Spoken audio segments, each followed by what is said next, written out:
Muy buenas noches, amigos, bienvenidos a Opinión Libre. Hoy día tenemos un invitado especial. El invitado que tenemos es el doctor Marcos Ibaceta Marino. Él es expresidente de la Sala Superior de Justicia de Lima y exdecano del Colegio de Abogados de Lima. Con él vamos a tratar el tema de la investidura presidencial, para lo cual vamos a invitarlo al estudio. Muy buenas noches. Agradeciéndoles la invitación y el privilegio de dirigirnos a sus oyentes en la zona del país donde ustedes desarrollan sus actividades, para reflexionar sobre estos temas que parecen tan simples, tan académicos, pero que sin embargo repercute en nuestra vida diaria, en todos los aspectos, en lo social, en lo económico, en lo laboral. Así que conversemos, estoy a su disposición. Muchas gracias, doctor. Antes quisiera hacer un paréntesis porque obviamente la coyuntura lo dicta así. Y es justamente a raíz del voto de confianza que le han dado al primer ministro Walter Matos. Quisiera saber y quisiera preguntarle cuál es su óptica, cuál es su lectura de lo que ha pasado, porque ha sido una votación bastante interesante, son 113 votos. Hay bancadas que en el gabinete cateriano no habían apoyado, el caso del FREPAP, y casos también de UPP y Frente Amplio. Bueno, ahí está un poco menos, pero también ha habido voto a favor. ¿Cuál es su lectura, doctor? Mire, nosotros como país, como Estado, tenemos un sistema democrático de gobierno que se sustenta en el equilibrio de poderes, para que no haya arbitrariedad, para evitar los caudillismos y los totalitarismos. Por lo tanto, en teoría, los poderes no se estorban, sino que cuando cada quien hace su trabajo, puede ser incómodo para el otro poder. Eso lo vemos en todo el mundo, ¿no? Especialmente en Estados Unidos. Si tenemos un Congreso fiscalizador y tenemos una corrupción galopante y generalizada ¿qué le podríamos decir? Desvergonzada. Entonces la Contraloría no se va a dar tiempo para todo. Y el legislativo tiene que realizar su tarea fiscalizadora, que es la principal que tiene, porque no tiene capacidad de gasto. Quien tiene capacidad de gasto es el Ejecutivo. Ellos administran la hacienda pública, de modo que para que exista un equilibrio, así como entre los seres humanos, tiene que haber un ámbito de razonabilidad para que sin llegar a la armonía podamos vivir con tolerancia. Porque cuando no hay la proporcionalidad, no hay razonabilidad. Y por lo tanto, alguien va a esperar su momento de poder para aplastar al otro. Esto se conoce en negociación como una guerra de posiciones. Pero la guerra de posiciones siempre tiene un ganador y un perdedor. Pero como Estado, nosotros no podemos tolerar una guerra de posiciones entre legislativo, ejecutivo o legislativo, ejecutivo, poder judicial. Porque entonces entre ellos va a haber un ganador y un perdedor, pero ¿quiénes vamos a ser los perdedores? Todo el país, todos los peruanos. Ahora, hemos asistido a una confrontación donde hubo ganador y perdedor, y nos cae la pandemia. En una pandemia donde el Ejecutivo tenía todo el poder y además facultades de legislar sin control y disponer de los fondos públicos, que teníamos como cerca de 70.000 millones de dólares. Mire usted que cuando actúa alguien como ganador del otro, ¿en qué hemos terminado? En un fracaso absoluto, en una crisis espantosa que todavía no se siente en su real magnitud. No hemos superado la pandemia. Es como si estuviéramos comenzando esta, porque estamos queriendo volver a la cuarentena. Es imposible eso porque habría una, qué sé yo, una reacción popular inmanejable. No hay trabajo.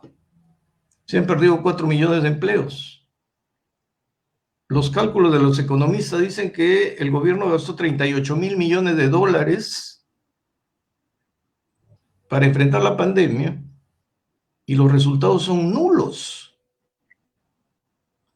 Entonces, cuando el gobierno, con toda su arrogancia, se ve perdido, porque eso es, cuando hay un ganador, el ganador se siente arrogante y la soberbia comienza a tomar cuerpo. Cuando ve que fracasa y ya no se puede ocultar el fracaso, dándonos cifras inexactas, mintiéndonos todos los días, y la gente ahora se encuentra con que sus recibos de agua y luz, si bien no le cobraron 3 meses, 4 meses, los recibos que están viniendo ahora tienen un monto impagable. Y cuando sale la gente se encuentra con que ya no tiene trabajo, está en 0 ingresos, empieza a desesperarse, se enferma y no tiene para pagar medicamentos, no hay hospitales, están saturados, no hay camas, no hay ventiladores, no hay oxígeno. Y cada día los contagios crecen y crecen y crecen. No es posible que ahora tengamos en cuarentena a varios departamentos del país. Y en Lima la situación está terrible. Ya no vamos a salir los domingos. Es decir, estamos al comienzo y hemos gastado 38.000 millones de dólares. Por lo tanto, cuando tenemos gente arrogante y el presidente viéndose débil, nombra como primer ministro a un señor que no era dialogante, que había sido el escudero del gobierno de Humala, el de la luz verde de la señora Nadine.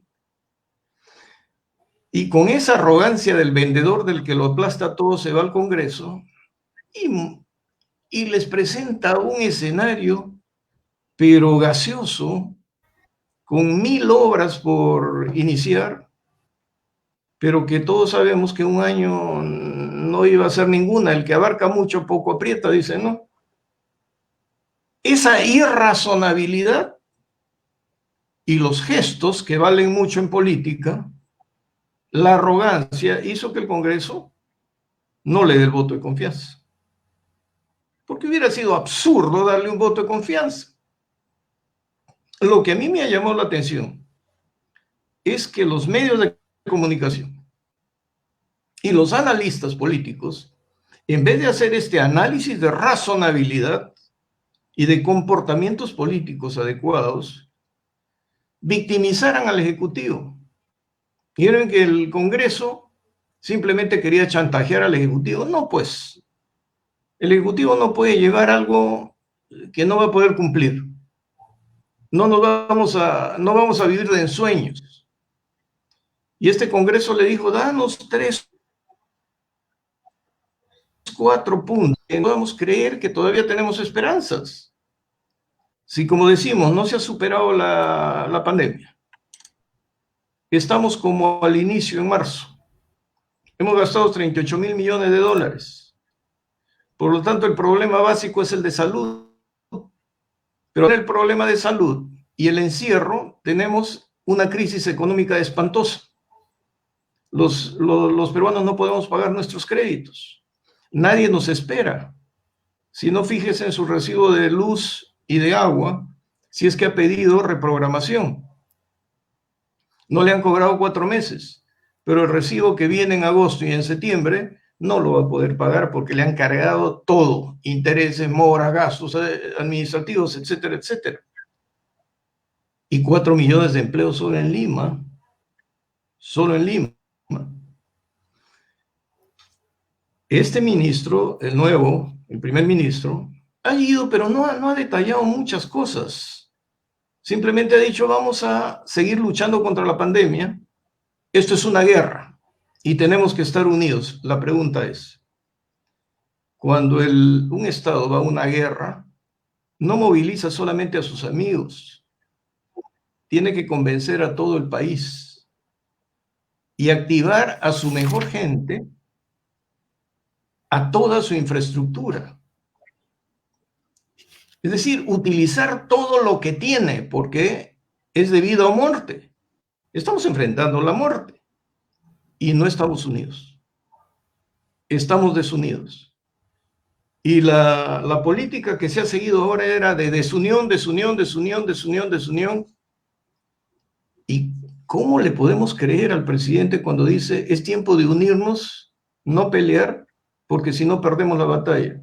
Cuando el liderazgo no ha sido de unión, y aquí viene el otro tema. En la negociación yo le dije que estábamos en una guerra de posiciones, ¿no? Cuando en vez de guerra de posiciones, un líder negocia por valores, por principios, donde no haya un ganador y un perdedor, sino que todos sean ganadores, es decir, la relación sea de ganar, ganar. Por eso elegimos nosotros a nuestros representantes para que haya una relación de ganar, ganar.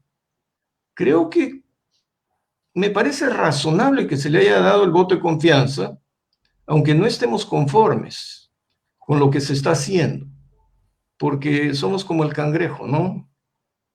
O como los necios, comenzamos al revés, hacemos al final lo que teníamos que hacer al comienzo. Un ejemplo, nosotros habíamos escrito que bastaba un poquito de análisis antropológico del Perú para ver la ruta cultural de los pueblos peruanos.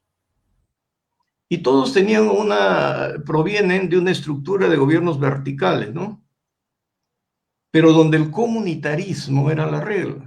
Entonces, si ya teníamos la Mita, el Aini, la Minga, y en los pueblos que carecen de recursos, donde hay crisis, siempre se han organizado las poblaciones por manzanas y todos han contribuido con un poco, pidiendo ayuda de los que pueden dar para hacer ollas comunes.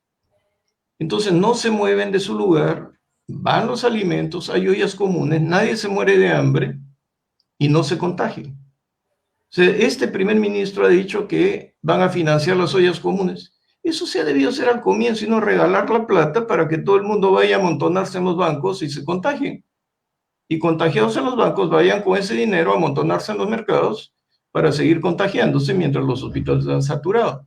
Entonces a mí me parece que dentro de este análisis ha sido lo razonable. Un ministro que habla poco, dice tenemos estos 3 puntos. Nos ha hablado de la crisis contra el COVID, nos ha hablado de la crisis económica, pero un poco gaseoso. No nos ha dicho cómo lo vamos a enfrentar y cómo vamos a recuperar los puestos de trabajo, pero yo no he escuchado una política agresiva de lucha contra la corrupción, ¿no? Porque es lo más nefasto que nos ha pasado, que teniendo tanto dinero, se han gastado 38.000 millones de dólares, y en toda inversión que se han hecho en los gobiernos central, regional y local, sin coordinación, ¿eh? Sin coordinación. Recién ahora están diciendo, vamos a coordinar y que las municipalidades trabajen.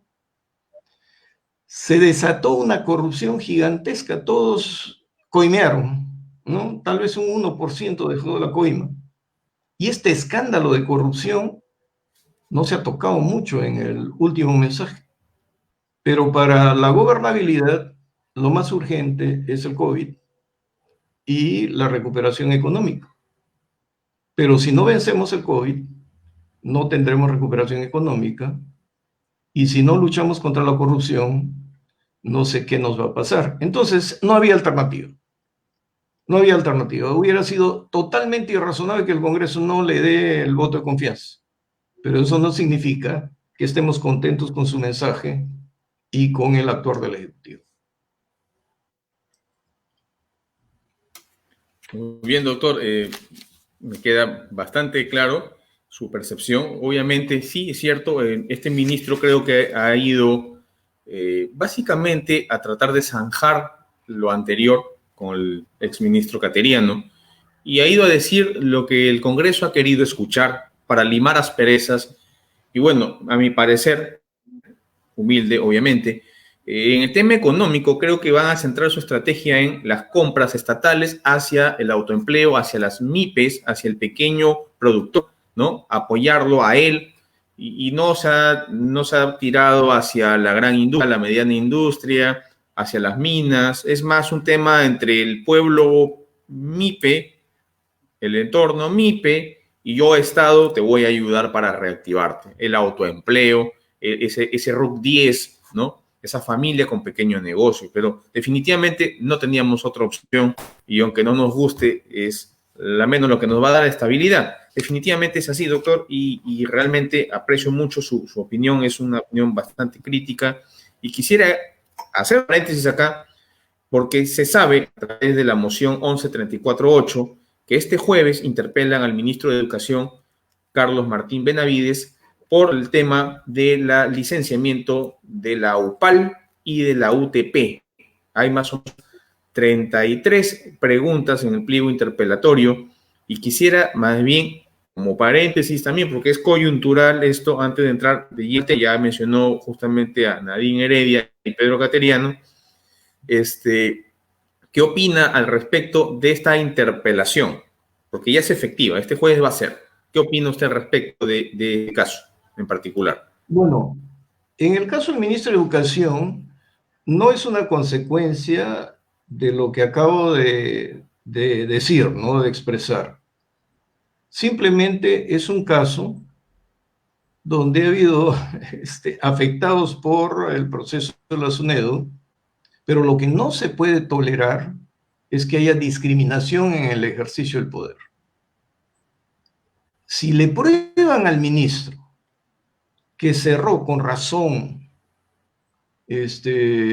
universidades, no les otorgó licenciamiento, pero que también la SUNEDU licenció sin razón a otras universidades por su cercanía o por otros intereses, porque se menciona mucho la UTP, ¿no? Donde le dio el licenciamiento. Así es, la UTP. Doctor, es la UTP y la Universidad Peruana Alemana. Incluso una de las preguntas del pliego interpelatorio es si conoce a los directivos, y en especial hay un nombre que me resaltó, que es el profesor León Trattenberg. Entonces, aquí obviamente es un tema de amigos, ¿no? Entonces, cuando uno ejerce autoridad derivado del poder que nos da el pueblo, no puede discriminar. No existen amigos, no existen enemigos, existe un marco normativo. Y uno tiene que moverse dentro del marco normativo para que todos vean que eso es transparencia, pues. Se cumplen requisitos en pie de igualdad. Entonces tenemos transparencia para garantizar el principio de igualdad de trato. Ahora, lo que he leído por ahí es que en las declaraciones juradas del ministro de Educación, de un año para otro, su patrimonio se incrementa en más del 100%. En fin, cuando estas cosas ocurren, mire, puede haber hecho el 90% de su trabajo muy bien, pero por experiencia le digo, cuando uno está en un lugar de preeminencia porque así lo quiso Dios o el pueblo, basta uno o dos errores que lesionen los principios de los que estoy hablando para que todo se venga abajo. Y como le tienen la puntería al ministro de Educación, para mí casi hay certeza de que lo van a censurar. Y cuando vamos al otro tema, como resultado de la crisis, tenemos problemas económicos, una espantosa visión de futuro para la economía nacional, falta de trabajo, porque se han perdido 4 millones de empleos. No nos han dicho las políticas que se van a utilizar para recuperar esos puestos de trabajo. Nos han dado un plan de cortísimo plazo de lucha contra el COVID, porque no se puede entrar al mediano y a largo plazo como hizo Capriano, a largo plazo. Si no resolvemos el corto plazo, ¿cómo vamos al mediano y de ahí dar un paso? Eso se verá en y la corrupción generalizada y ciertos negocios del Estado para la colocación de bonos soberanos que después no se van a poder pagar porque no hay crédito en todo el mundo. Esto afecta a todos los países del mundo. ¿Dónde vamos a conseguir plata si se acaba lo que tenemos? Y en impuestos no estamos recuperando, no estamos pagando impuestos tampoco. Entonces, ¿dónde apunta la responsabilidad del Ministerio de Economía? Y como en el Congreso impera otra ideología, no es pro mercado. Si nos damos cuenta, no es pro mercado. No es pro gran inversión. Y entonces estamos hablando de las micro y medianas empresas, ¿no? Quieren un resultado allí porque la informalidad es del 70% y no lo vamos a solucionar invirtiendo en la gran empresa, sino en los emprendedores, los chiquitos, a los que COFIDE no les está facilitando el crédito. Porque en Reactiva Perú, ¿quién maneja el otorgamiento de los créditos? A través de los bancos, COFIDE. Y entre COFIDE y los bancos se encarecen el valor del dinero. Entonces, cuando llegue a la micro, pequeña o mediana empresa, entonces sus precios van a subir. ¿Habrá la demanda suficiente cuando la gente no tiene dinero para comprar? El crédito puede desaparecer, ¿eh? Porque los bancos también dicen que han perdido, pero a través de Reactiva creo que están queriendo financiar a los bancos. Y ese es otro tema. Entonces el foco está concentrado en el Ministerio de Economía y Finanzas, y me parece que el Congreso, así como mucha gente en el Perú, considera que la ministra de Economía no tiene la experticia ni el background suficiente para enfrentar un desafío de esta naturaleza. Y me parece casi seguro que también va a ser censurada. Así que vamos a esperar. No la va a tener fácil. Yo creo que se equivocó el presidente al mantener a estos dos ministros. Separarlos no les iba a causar daño. Yo creo que estos ministros deberían renunciar antes de ir al cadalso, porque su renuncia sería aceptada, las gracias por los servicios prestados, y equilibrio armónico del que le estoy hablando, de razonabilidad entre los poderes, les mantiene. Pero con estos dos ministros hay una situación que altera la negociación. Si no lo saca el presidente, si no renuncian los dos ministros y el Congreso lo censura, vamos a tener reacciones. Y ante la población va a haber una sensación de que las cosas no van bien ahí y el desánimo puede empezar a cundir, ¿no? Porque ya nos vamos a ver como un país sin liderazgo o con un liderazgo que no tiene rumbo, porque teniendo todo el poder concentrado, fracasó en la lucha con el COVID. Vamos a tener que esperar, doctor, en todo caso, y definitivamente, bueno, la mejor opción definitivamente es que renuncien a sus cargos por la presión que existe, ¿no? Vamos a ver qué pasa este jueves, es esta primera moción. No tengo entendido todavía todo el tema de la ministra de Economía, parece que todavía está en discusión. La sesión anterior del Pleno quisieron ponerlo en la agenda, pero el presidente del Congreso no lo llegó a poner al final de cuentas y solamente se concentraron en el ministro de Educación. ¿Qué va a pasar? No lo sabemos. Pero bueno, vayamos al tema que nos trae sobre la investidura presidencial. Y aquí viene lo siguiente. Tenemos desde el 90, valgan verdades, a la fecha, un sinnúmero de investiduras presidenciales que al final de cuentas, esa banda presidencial ahora puede interpretarse como una banda presidencial. Estamos hablando que tenemos a Alberto Fujimori encarcelado. Alan García se suicidó por obviamente los problemas legales que le venían pisando los talones. Alejandro Toledo en Estados Unidos con un proceso de extradición, no libertad condicional, pero obviamente con un proceso de extradición en camino. A Ollanta Humala, valgan verdades, Nadine Heredia, que era el poder tras la sombra, y este último presidente, Pedro Pablo Kuczynski, que por eso obviamente Vizcarra toma el control. ¿Qué está pasando con estos presidentes? ¿Qué está pasando? ¿Por qué la investidura presidencial se ha degradado tanto, doctor? Por favor, su opinión. Yo considero que sí, pues. El Palacio de Gobierno se ha convertido en un productor de organizaciones criminales. ¿Por qué razón? El presidente, dentro de la regulación constitucional, es la figura más intocable e intocada. Las causales para su vacancia son muy taxativamente muy estrictas. No hablar de incapacidad moral porque no sabe gobernar no calza.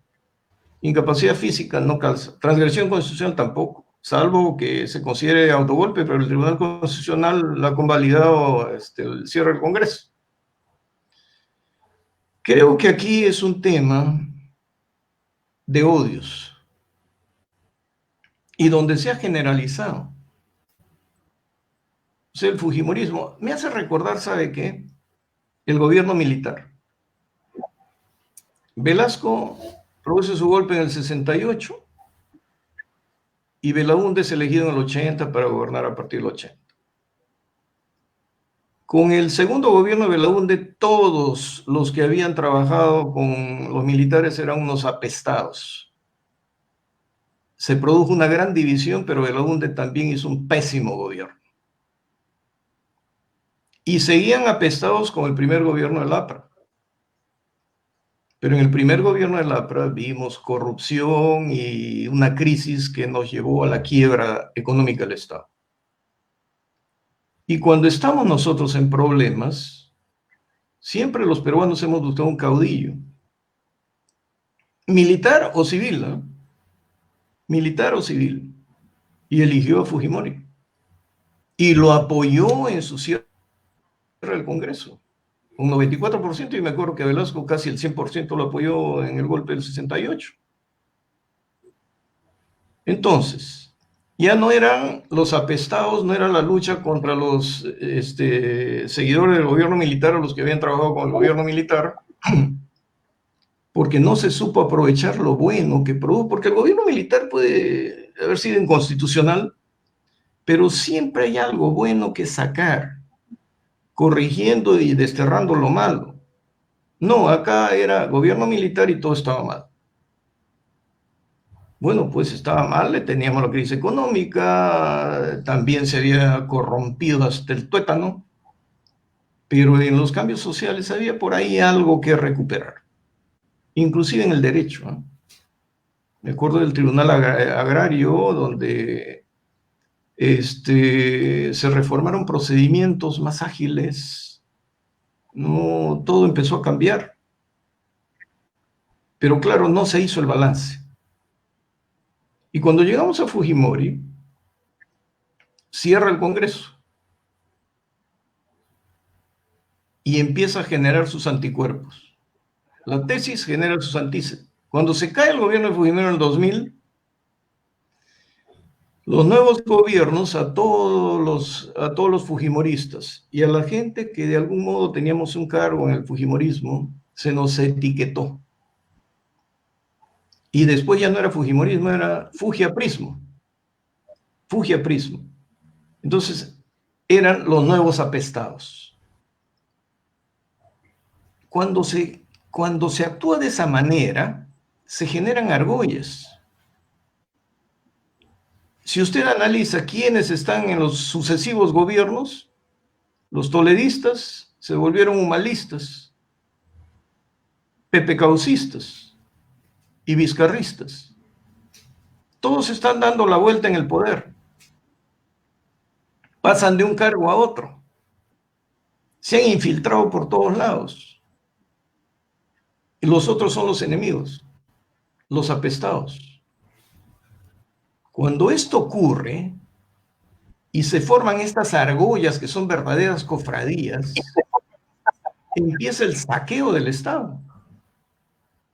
Porque si hablamos del autoritarismo, de la autocracia, las dictaduras que controlan el poder, y no tienen pues ninguna fiscalización, es obvio y es fácil el saqueo de las arcas del Estado, porque en arca abiertas el justo peca, dijo Cristo, ¿no? Si en sucesivos gobiernos se unen, y aquí hablamos de los llamados caviares, ¿no? Que controlan todo, y es la misma gente, y se protegen, un ejemplo, el caso del capitán Carlos, la denuncia de compra de testigos. Lo taparon muy bien, todo el mundo se olvidó de eso. Murió Fasabi y a nadie le importó. En la época de Toledo ocurría con Don Coqui, la familia, etcétera, etcétera. Con el expresidente Humala, que no gobernaba él, gobernaba la señora. Y a nadie le importaba. Y todos justificaban. Eso era escandaloso. Y justificaba algo que no era constitucional. ¿A dónde nos iba a llevar eso? Hablándole en criollo al pueblo, a que la collera hiciera lo que le diera la gana, pues. Y entre acollerados se levantaran en peso al Perú. Por eso no es raro que ahora saquen que todos los parientes de periodistas tengan cargos públicos, se encarguen de compras y nos desquicia. Bueno, ahí tiene la causa, pues, de por qué la corrupción en el Perú, desde la República, porque no vamos a hablar de virreinato, siempre ha estado capturado por caudillos, caudillos y cofradías y cofradías y cofradías que se sucedían en el poder, no tenían control. Siempre ese caudillismo nos ha llevado a una eterna corrupción y a un debilitamiento del Estado. Eso estamos viviendo nuevamente ahora. Doctor, para ir terminando, porque es cierto, ¿qué es lo que nos pasa a los peruanos que sale el caudillo a cantar estas canciones de sirena y caemos a la hora de la votación? O como decimos criollamente, elegimos el mal menor, pero al final de cuentas entran al poder y como ya el escenario está listo, la cama está hecha, es fácil pecar y al final es más de lo mismo. ¿Qué nos queda para las próximas elecciones? Porque valgan verdades, en abril se han convocado las elecciones, 11 de abril, no sabemos realmente si lo van a postergar o no por el tema del COVID, todavía es incierto, nadie, menos se están cumpliendo de acuerdo a la Constitución, pero ¿qué nos queda a nosotros como peruanos? Estos cantos de sirena de los futuros caudillos, porque valgan verdades, el Congreso está en una campaña permanente, ¿no? Todos los partidos que están ahí van a impulsar a sus candidatos. Bueno, el Ejecutivo ha manifestado, pues no tampoco, que tiene un partido que lo sopese, pero esta investidura presidencial va a seguir siendo más de lo mismo. ¿Qué nos pasa? ¿Qué cree usted que nos pasa? Yo creo que si seguimos los peruanos con nuestro comportamiento histórico, vamos a tener más presidentes que van a parecer simpáticos en el corto plazo, pero van a terminar como terminan todos. ¿Sabe por qué? Porque como no nos hemos estudiado antropológicamente, le estoy diciendo que en el Perú, desde la época prehispánica y después en el virreinato, nunca hemos aprendido lo que es una república ni lo que es una democracia. Y siempre un pueblo ha estado dependiendo de un líder que lo hacía todo, que tenía todo el poder. Por lo tanto, si no tenemos un pensamiento democrático de tolerancia en el ejercicio del poder, en un equilibrio de estos, entonces soportamos hasta que nos desalentamos y descubrimos que nos han tomado el pelo. En ese momento surge cólera y empezamos a ver a los líderes más radicales, a los que nos ofrecen fusilar, matar, a sacar al ejército, que arrase las calles y a los delincuentes. Eso suena bonito. Pero ¿cómo sabe que es delincuente? De repente sale alguien a disparar a medio mundo diciendo que todos somos delincuentes. Eso no es institucionalidad. Y entonces los peruanos votamos con el hígado o con el estómago con mucho resentimiento y cólera. ¿Por quiénes? Por líderes radicales ultras que nos ofrecen soluciones en el corto plazo. Y nosotros no queremos asumir nuestras responsabilidades de elegir mal. Decimos, te he elegido, tú lo haces. Pero eso es delegar un poder absoluto. Y mire lo que está pasando. Cuando el liderazgo civil quedó destruido, se busca a los militares. Igual que cuando tenemos una crisis espantosa, se busca a los militares para que nos salven del problema. Pero mientras vivimos tranquilos, los militares apestan, porque así nos han formado. En estos momentos, al gobierno no le quedó más remedio que buscar a dos generales, uno de ellos, primer ministro, y otro, ministro de Defensa. En el Congreso tenemos varios generales del ejército, la policía, no sé si de la FAP. Y que no les sorprenda que en los comicios, los que postulen a la presidencia de la República, por varios grupos, sean militares. Entonces, sin darnos cuenta, estamos yendo a buscar líderes militares, otra vez a la militarización, porque los civiles hemos fracasado, porque no le damos respuestas al pueblo, ¿no? Y todo ven saqueo, pero se están olvidando que un gobierno militar fue el más corrupto de la historia en la época de Velasco y Morales Bermúdez.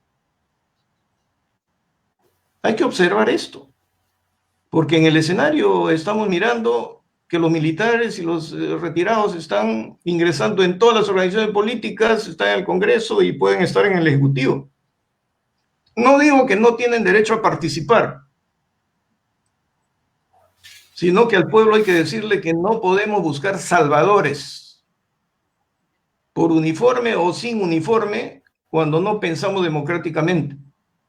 Tenemos que buscar liderazgos de valores y aprender a tener paciencia, a perseverar, a luchar, pero siempre y cuando el líder dé un buen ejemplo. El líder no puede ser el mandón. Doctor. Que diga, me hacen esto. Doctor. No, el líder tiene que ir con su pueblo y decirle, así se hace y yo soy el primero en hacerlo. Es como organizar una minga, una mita, y decir, trabajen ustedes y yo los miro. No, el liderazgo implica meterse a hacer la mita y la minga con la población. Eso es lo que necesitamos. Doctor, estamos hablando realmente de una reforma en educación también para enseñar a las nuevas generaciones a crear instituciones, a respetar las instituciones y obviamente con eso vamos eliminando el pensamiento caudillista peruano que está arraigado desde años. Doctor, aquí hay una pregunta, y casi para concluir, me preguntan aquí los seguidores, ¿qué efectos la sobrepoblación en el desarrollo del comportamiento del ser humano? Esa es la consulta. Luis Armando Cruz. ¿Qué podría usted responder? Sí. Mire, el Perú no está sobrepoblado. Mire, España tiene 60 millones y España es del tamaño de Cusco y Madre de Dios. Y no está sobrepoblado. Nosotros tenemos 30 millones de habitantes en más de 1.200.000 kilómetros cuadrados.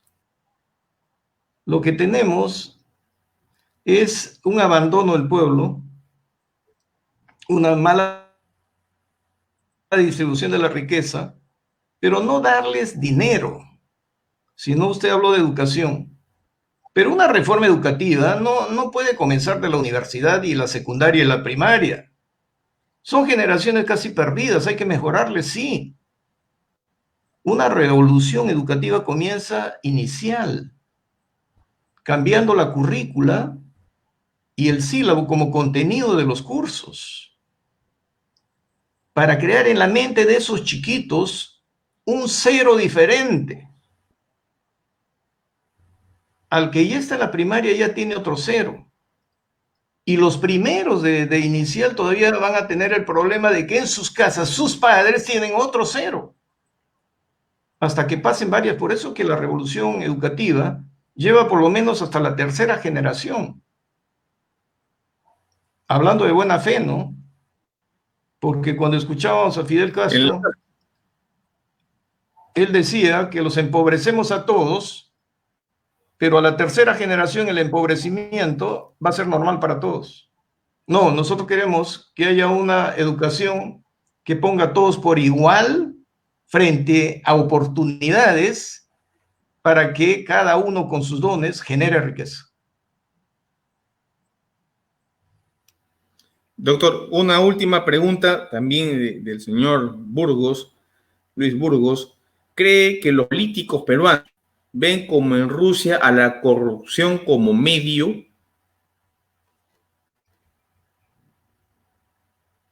No, yo considero que la corrupción es algo que no se va a erradicar, porque el ser humano tiene de bueno y de malo, ¿no? Tiene sus ambiciones y si ve cómo enriquecerse sin controles, lo va a hacer. En el Perú lo que tenemos es que mejorar los controles sabiendo hacia dónde apunta nuestra naturaleza humana, porque no hay nadie que me vaya a decir que no tiene ambiciones y que no metería la mano si tiene el arca abierta. Hay que enseñar, cuando decimos en educación, que la guerra personal para ser mejores gentes no es de uno hacia afuera, sino es una guerra contra uno mismo para reprimir sus impulsos. Eso se llama resistencia ética. Porque imagínense que alguien venga y me predique, yo no robo, yo no voy a robar. Oiga, hay que ver a usted en las circunstancias, porque el que mucho habla así se olvida de su humanidad, ¿no? Yo preferiría que me diga, voy a luchar conmigo mismo y quiero que todo el mundo luche conmigo mismo y que se activen todos los sistemas de controles posibles, los internos, los externos, y dentro del poder político, los entes como el legislativo que tienen que fiscalizar, que hagan su tarea, porque quien no es fiscalizado roba. Correcto, doctor. Doctor, ya para concluir, me queda claro entonces, en su opinión, que esta investidura presidencial, para que sea considerada una excelente investidura presidencial, tener un buen presidente, deberíamos escoger más el discurso, no de las sirenas, sino un discurso ligado a la institucionalidad, alguien que nos hable de fortalecimiento de las organizaciones, fortalecimiento del Poder Judicial, fortalecimiento de Contraloría, fortalecimiento de las regiones, fortalecimiento del sistema institucional del país. Ese discurso, obviamente, debería calar más en las próximas elecciones a la hora de tomar, obviamente, una decisión. ¿Es eso la síntesis de su mensaje? ¿Lo entendí bien? Sí, pero no un discurso verbal, sino que el discurso surja de la experiencia de vida. Porque muchos palabreadores y vendedores de cebo de culebra convencen a la gente y la gente no ve su experiencia de vida. Hemos visto que llegan prontuariados, indecentes al Congreso, a los ministerios y hasta la presidencia de la República, ¿no? Y hay otro problema que se tiene que superar. El presidente es intocado porque el gobierno está a cargo de su primer ministro y su gabinete. Por eso que hay responsabilidad política y responsabilidad penal en los ministros, no en el presidente. Pero aquí los presidentes quiebran ese principio y asumen todo el control y tienen ministros que se someten a él. Y entonces ya no hay control. Entonces vamos a tener un juzgamiento dentro de poco respecto a la carretera transoceánica Ilsa Norte, donde un presidente negociaba y manejaba a sus ministros como le daba la gana. Eso también es personalidad, ¿no? Y no por mantenerse en un cargo uno tiene que someterse, tiene que sacrificarse y retirarse y denunciar. Estamos hablando justamente de Alejandro Toledo. Doctor, bueno, nos queda corto el tiempo, pero lamentablemente no podemos continuar con el tema. Es muy interesante. Le agradezco realmente su participación el día de hoy. Definitivamente es elegir no solamente por el discurso, sino por también la trayectoria personal. Habría entonces para el próximo año, todos tenemos la misión en todo caso de no solamente escuchar el discurso institucional, sino también ver si en su hoja de vida ese discurso se ve también reflejado. Doctor, le agradecemos su participación el día de hoy. Sí, Últimas palabras para despedir el programa. muchas gracias a ustedes y la paciencia de sus televidentes, pero cuando hablamos de antecedente de vida, que lean cómo se elige a los jueces federales en Estados Unidos. Se investiga desde que fueron a la escuela, cuál fue su comportamiento en el colegio, con el vecindario y en su casa. Esos antecedentes son los que tenemos que tratar de sacarlos a luz y que la gente conozca a quién va a elegir. Muchas gracias. A usted, buenas noches. Bien, amigos, ha sido una entrevista muy interesante con el doctor Marcos Ibaceta Marino, expresidente de la Sala Superior de Justicia de Lima y ex decano del Colegio de Abogados de Lima. De mi parte, ya saben, comenten y compartan este video y síganos siempre en YouTube e Instagram. Hasta mañana.